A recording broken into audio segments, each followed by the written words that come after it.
Alright, it's Tucker today. I'm back with another Transformers review. And before we get to the toy himself, I want to give a quick shout out to a new subscriber, Mia B. Thanks for subscribing. Hope you enjoy the show. So, on to the figure himself. Today we have Transformers Prime Beast Hunters Hufer. He's really a straight repaint of Trail Cutter. And it's a great figure. I'm glad I waited for the orange one, really. Yeah, he's got a nice looking head sculpt there. Great silver painting all over. No back kibble, which is always great. Articulation-wise, there's no head articulation, unfortunately. It's got bulge-jointed shoulder. It's got this awkward shoulder, though. It's got a in-and-out hinge there that's actually really meant for transformation, but it's good for posing. And he's got a nice bulge-jointed elbow. No waist articulation, bulge-jointed hips. A great knee bend, and I'm pretty sure if I take a Dremel to it, I can chop that off and get a bigger knee bend to it. And it does have a pretty good backwards knee bend. This joint here is for transformation also, but if you use that, you can get him to some great wide-legged poses. Really like that. And he's got the little toe bend right there.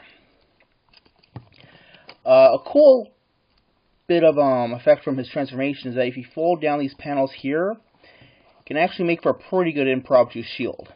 That's always nice when they can include stuff like that, even if it is accidental. His weapon, Hufer's been huffing too much.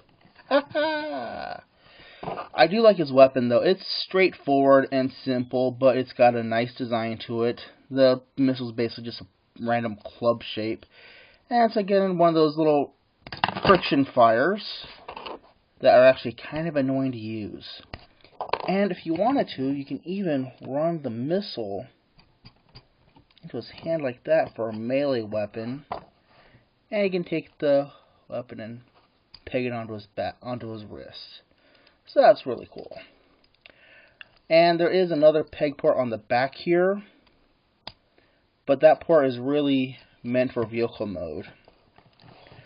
So I don't know what this peg here is for. I'm sure it can. That's probably for pegging other small weapons on there. So let's go ahead and get my size comparisons in here.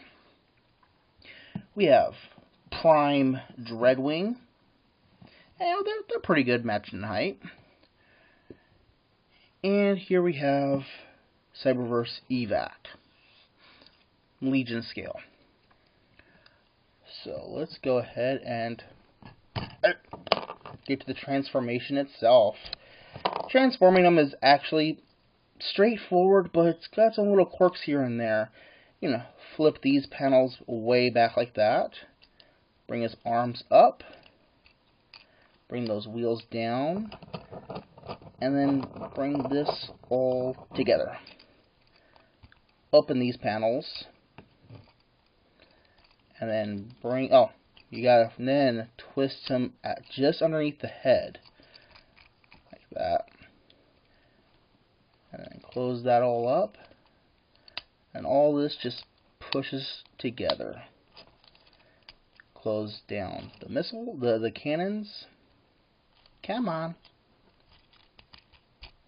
There we go.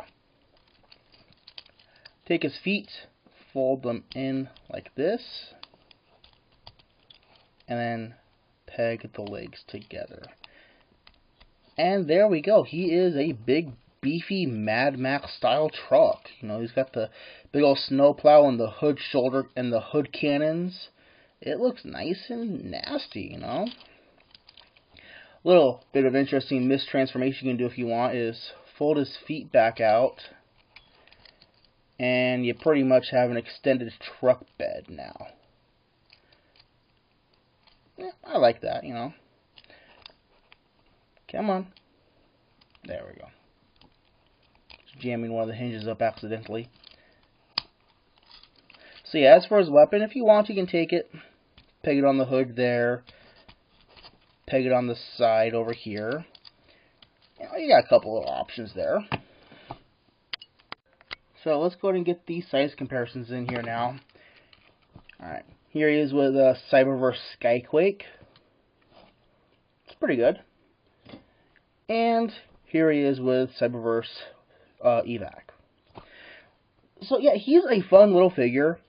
They're both available right now, both him and Trail Cutter. Pick either one up, because it really does become a choice whether you want orange or black. Either way. So, talk today with a review of Transformers Prime Beast Hunters Hufer, and thanks for watching. I can't believe it. We're finally getting an American release of the Airvehicon. But it's Legion. Crap. Alright. It's not a bad figure, though. This is a Transformers Prime Legion scale Airvehicon, and it's actually my first Legion scale figure from the Transformers Prime line. It's not a bad figure. You know, he's got a nicely sculpted head, nice silver paint job all around, huge back kibble, which can be posed really any way you want. Joint-wise, he's got this joint right here. He's got a ball-jointed shoulder and ball-jointed hips. Really, the best reason to get this figure is for the, I can't remember what they called it on the packaging, but this is a Gears of War Lancer. It's a cannon with a chainsaw, and that is cool. This is going to go to somebody else, though. Somebody else is getting this weapon. But if you want, you know, you can peg it into his hand, peg it onto his forearm pretty nicely. So, yeah. Let's go ahead and get the size comparisons done. Here he is next to Dreadwing. And that scales off very nicely, actually. That works. And Cyberverse Evac. Transformation for this little dude is actually really simple. You fold up the feet. You peg the legs together, if they will peg. There we go. You fold the arms down.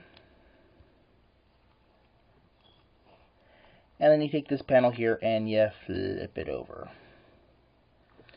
And there you go. You have him in his jet mode. But, you know, it's still not a bad little figure. You know, it looks very accurate to the show. I didn't mention this in bot mode because it actually is much more prominent in vehicle mode, but the purple paint job, I like it. It's a great little purple paint job. Yeah, visible everything. And you can take the Lancer and kind of peg it into the side if there was room, but you really are just gonna go ahead and stick it up on top of the wing like that. So here he is next to Skyquake, and still, you know, nice size difference. I like that. And here he is next to Evac. So yeah, this guy is still easily available if you find him. I'd pick him up, you know. He's not bad. He's great for troop building, you know, buy 5 or 6 of them, you know. So yeah, let's talk today with a review of Transformers Prime Airvehicon. And thanks for watching.